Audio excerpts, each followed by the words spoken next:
Homeless girl offered 3M for one night by a Japanese mafia boss. Only her body can calm his fire. A desperate girl, a deadly offer, and a touch that could save or destroy them both. Yuki Malone's fingers were blue. Not the pretty kind of blue you see in paintings or on summer skies.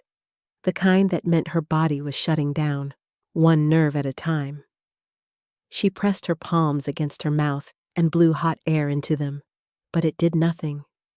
The cold owned Tokyo tonight, and it owned her too.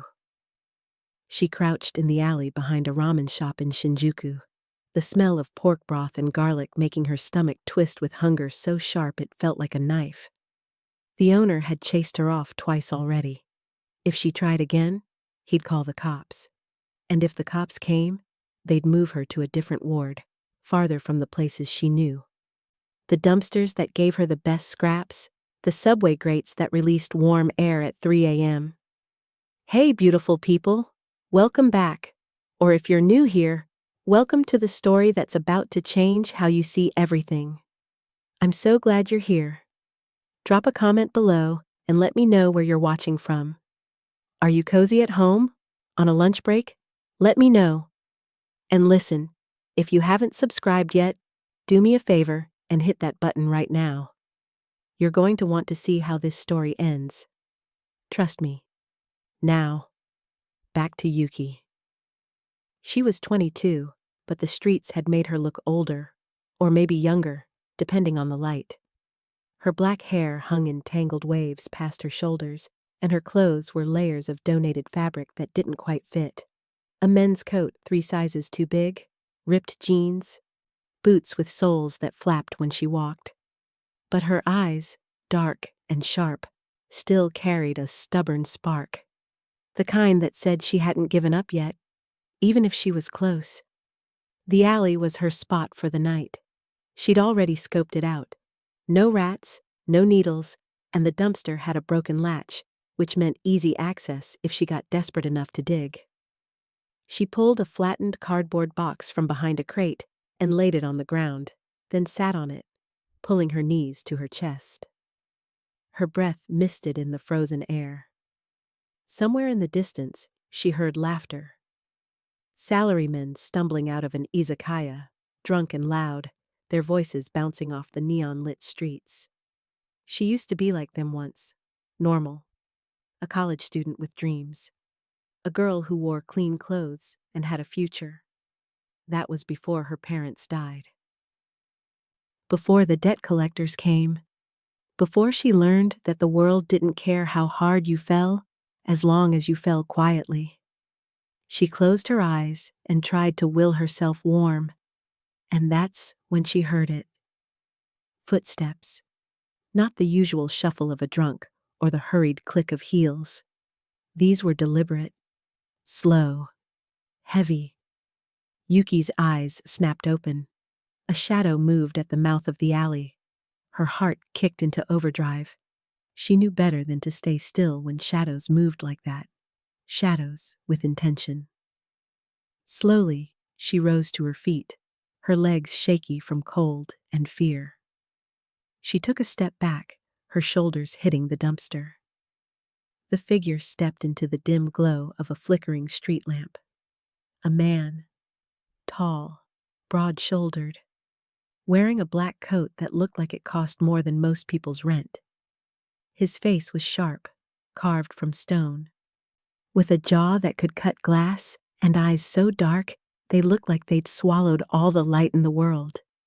His hair was slicked back, and there was something about the way he stood, perfectly still, perfectly controlled, that made every instinct in Yuki's body scream danger. But it wasn't just his appearance. It was the energy around him. The air itself seemed to bend in his presence, thick and suffocating, like the moment before a storm breaks. She'd seen men like him before, not in person, but in whispers. Yakuza. The kind of men you didn't look at, the kind you crossed the street to avoid. He stared at her. She stared back, her breath caught in her throat. And then he moved. Not toward her, toward the wall. He pressed one hand flat against the brick, and Yuki saw it then, the tremor. His fingers were shaking. No, not shaking, vibrating. Like something inside him was trying to claw its way out. His jaw clenched, his breathing turned ragged. "Kuso," he hissed under his breath. Yuki didn't move, couldn't move. She watched as the man, this terrifying, powerful man, struggled against something invisible, something that was clearly tearing him apart from the inside.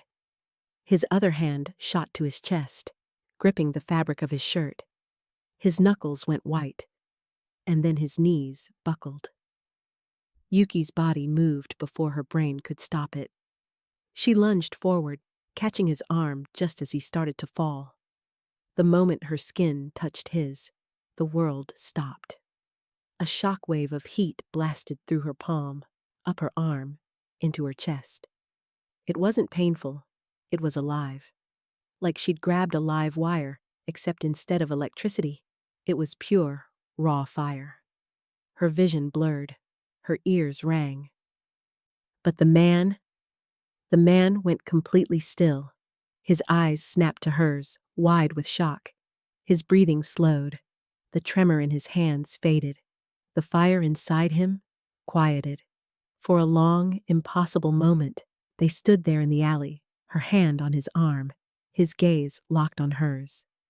Yuki could feel his pulse beneath her fingertips, steady now, controlled. He looked at her like she was a ghost, or a miracle. "Who?" His voice was rough, low, dangerous. "Who the hell are you?" Yuki yanked her hand back, stumbling against the dumpster. Her heart hammered in her chest. I don't." He stepped closer. She pressed herself harder against the metal, her pulse screaming in her ears. "You touched me." His eyes searched her face, wild and disbelieving. "You touched me." And it stopped. "I don't know what you're talking about." It stopped. He reached for her again, and Yuki flinched, throwing up her hands. "Don't!" But he didn't grab her. Instead, he stopped, his hand hovering inches from her wrist, his expression caught between desperation and awe. 3,000,000 yen, he said suddenly. Yuki blinked. "What?" "I'll give you 3,000,000 yen. One night. That's all I need." Her mind spun. 3,000,000 yen? That was... God, that was more money than she'd seen in her entire life. That was food, shelter, a future. But this man, this dangerous man, was offering it to her for one night. "I don't..." Her voice cracked. "I don't do that. I'm not for sex." His voice was sharp, cutting through her panic. "I don't want your body that way." "Then what do you want?" He stared at her, and for the first time, she saw it. The exhaustion, the fear, the desperation that mirrored her own. "I want you to stop the fire." Yuki's mouth went dry. "The... fire?" His hand moved to his chest again, pressing hard, like he was trying to hold something in. "There's something inside me. Something that's been burning me alive for years. Doctors can't fix it. Medicine doesn't work. But you..." He took a shaky breath. "You touched me, and it went quiet. For the first time in years, I felt calm." She didn't know what to say. Didn't know if she should run or stay or scream for help. "One night," he repeated, his voice almost pleading now. "Stay with me for one night. Let me figure out why this works, and I'll give you enough money to change your life." Yuki's mind raced. This was insane. This man was clearly dangerous, possibly insane himself. But 3,000,000 yen, that was survival. That was escape. "Who are you?" she whispered. He straightened, and in that moment, the vulnerability vanished, replaced by something cold and absolute. "My name is Takeshi Wolf," he said. "And if you're smart, you'll say yes." What do you think? Should Yuki trust him? Drop your thoughts in the comments below, and don't forget to subscribe if you want to see what happens next. Because trust me, this is just the beginning. Yuki's breath caught in her throat. Takeshi Wolf. Even in her world of shadows and survival, that name carried weight. She'd heard whispers in the streets about a man who controlled half of Tokyo's underground, who could end lives with a phone call, whose empire was built on fear and absolute loyalty, and he was standing in front of her, offering her a fortune. I need an answer, Takeshi said, his voice steady now, controlled. Tonight.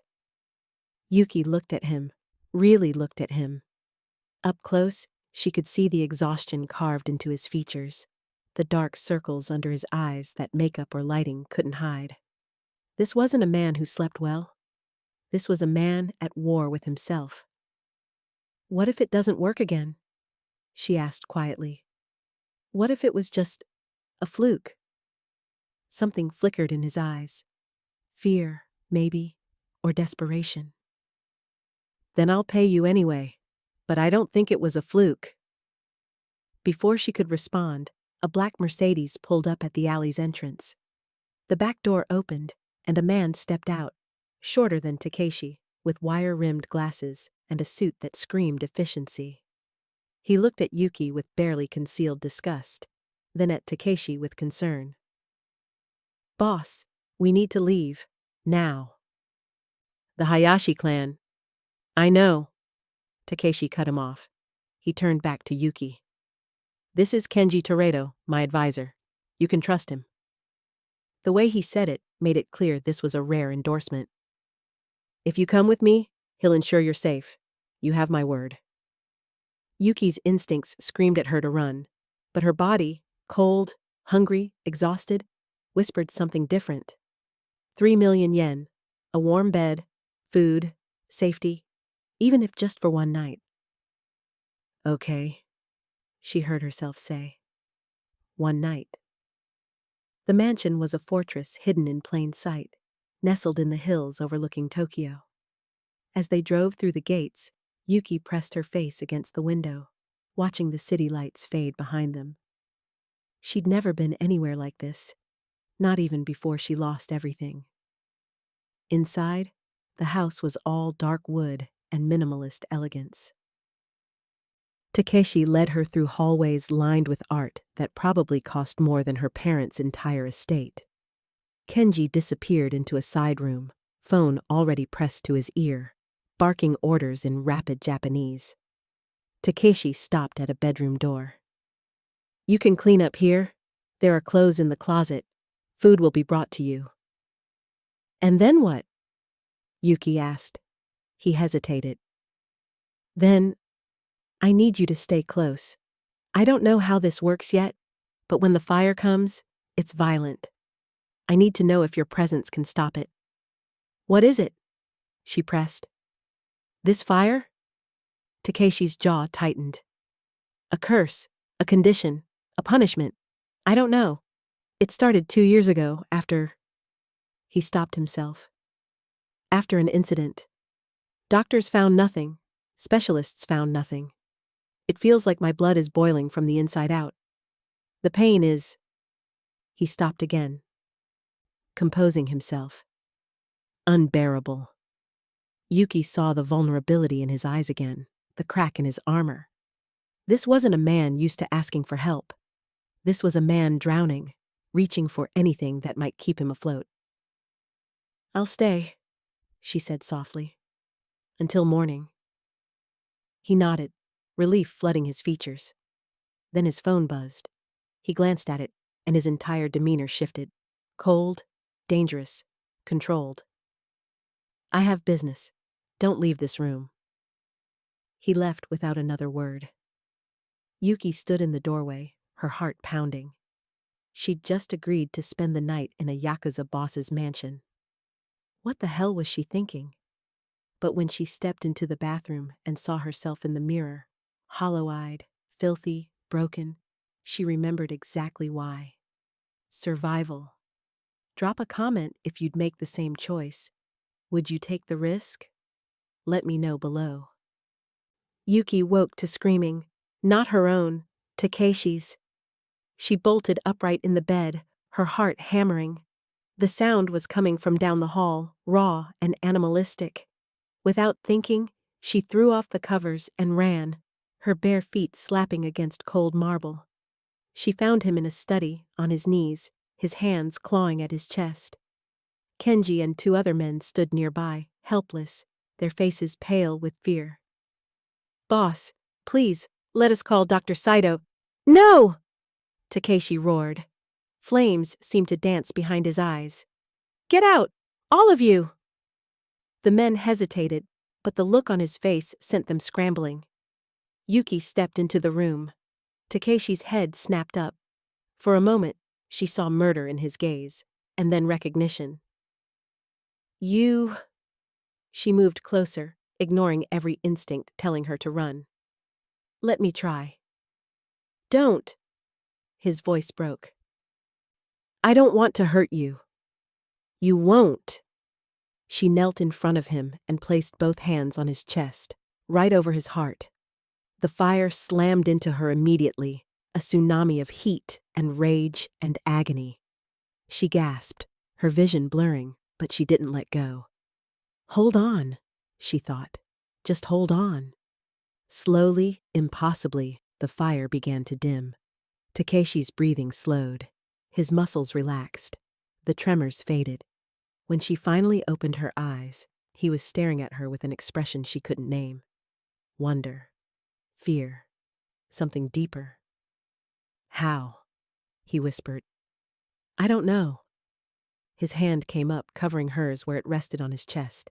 His skin was warm now, not burning. "Don't let go, not yet."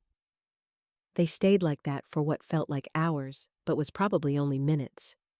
In the silence, Yuki felt something shift between them, something fragile and dangerous and impossibly real. "Who hurt you?" she asked quietly. Takeshi's eyes darkened. "That's a long story. We have all night." Takeshi told her about the fire. 2 years ago, his younger sister, his only family, was murdered by a rival clan. He'd been there, held her as she died, unable to save her. The guilt, the rage, the helplessness, it all manifested into something darker, something physical. "The doctors think it's psychosomatic," he said, his voice hollow. "Trauma manifesting as pain, but it's real. I felt my blood boil. I felt my heart nearly explode. It's killing me. And you think I can stop it?" "I know you can." He looked at her intensely. "When you touch me, it's like ice on a burn. Relief I haven't felt in years." Yuki's chest tightened. "But why me?" "I'm nobody. I'm just..." "You're not nobody." His hand reached up, tucking a strand of hair behind her ear. The gesture was so gentle it made her breath catch. "There's something about you, something pure." Before she could respond, Kenji burst through the door, his face ashen. "Boss, we have a problem." Takeshi stood immediately, his mask sliding back into place. "What?" "The Hayashi clan knows she's here. They're calling it an insult, a homeless girl in your home while negotiations are ongoing. They're threatening to withdraw from the treaty." Yuki's stomach dropped. "This is about me?" "It's about power," Takeshi said coldly. "Everything is." He turned to Kenji. "Tell them she's under my protection. Anyone who touches her answers to me." "Boss, they won't..." "Tell them." Kenji bowed and left. Yuki stood, wrapping her arms around herself. "I should go.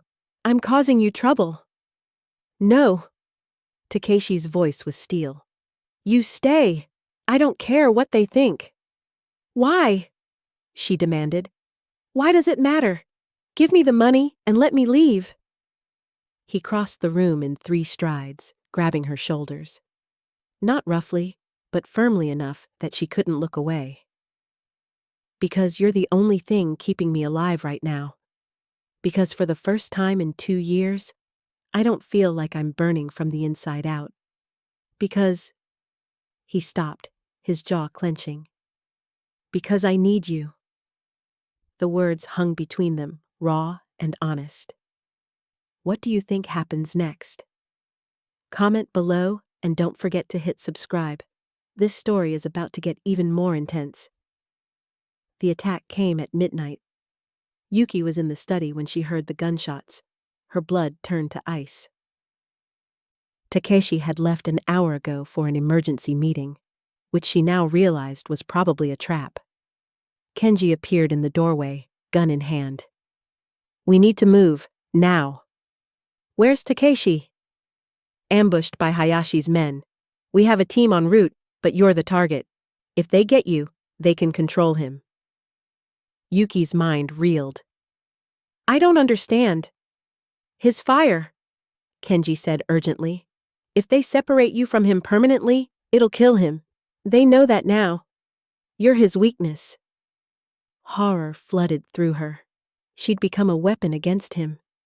They moved through the mansion's hidden passages, Kenji leading her toward an underground garage. But they didn't make it. Men in black suits blocked their path, guns raised. Drop your weapon, one of them said to Kenji. Give us the girl. Kenji's grip tightened on his gun. Over my dead body. That can be arranged. The standoff lasted seconds, then everything exploded into chaos. Gunfire, shouting, Kenji pushing her behind a pillar. She squeezed her eyes shut, terror consuming her. And then she felt it. A wave of heat so intense, it felt like the air itself was burning. She opened her eyes and saw Takeshi at the end of the hallway, blood streaming from a cut on his temple, his eyes wild with rage and pain. The fire was back, worse than before. Run, he growled at the Hayashi soldiers. Run before I kill every last one of you. They ran, but Takeshi collapsed, clutching his chest, the fire consuming him. Yuki broke free from Kenji and ran to him, dropping to her knees. I'm here, she gasped, placing her hands on him. I'm here. I'm not going anywhere. But this time, the fire didn't stop. It's not working, Kenji shouted. Boss, we need to get you to a hospital. No. Yuki's voice was steady, even as tears streamed down her face. She pressed her forehead to Takeshi's, her hands framing his face. Listen to me. You're stronger than this. The fire doesn't control you. You control it. I can't. His voice was agony. Yes, you can, because you're not alone anymore. I'm here, and I'm not leaving. Something in her words reached him. His eyes, wild and unfocused, locked onto hers. She saw the moment he chose to fight, chose to claw his way back from the edge. Breathe with me, she whispered. In, out, in, out. They breathed together, and slowly, so slowly, the fire began to recede. Not because her touch extinguished it, but because he was learning to control it himself. When his breathing finally steadied, he pulled her into his arms, holding her so tightly she could barely breathe. You saved me, he whispered into her hair. Again. We saved each other, she corrected, because in that moment she realized the truth. She'd needed him just as much as he'd needed her. He'd given her a reason to fight, a reason to believe she was worth something. They weren't weakness to each other. They were strength. Dawn broke over Tokyo, painting the sky in shades of gold and pink. Yuki sat in Takeshi's study, wrapped in a blanket, watching him pace. His energy had shifted, still intense, but no longer destructive. The Hayashi clan will retaliate, he said. But they've underestimated me before. They'll do it again. What happens to me? Yuki asked quietly. He stopped pacing, turning to face her. That's your choice. I'll give you the 3 million yen I promised. You can leave, start a new life. Or, he crossed the room, kneeling in front of her. Or you stay. Not because I'm paying you, not because of the fire, but because, he took a shaky breath. Because in one night, you've made me feel more human than I have in years. Because when I look at you, I see someone who understands what it means to survive. Someone who doesn't run when things get hard. Yuki's heart hammered. Takeshi, I'm not asking you to love me, he said quietly.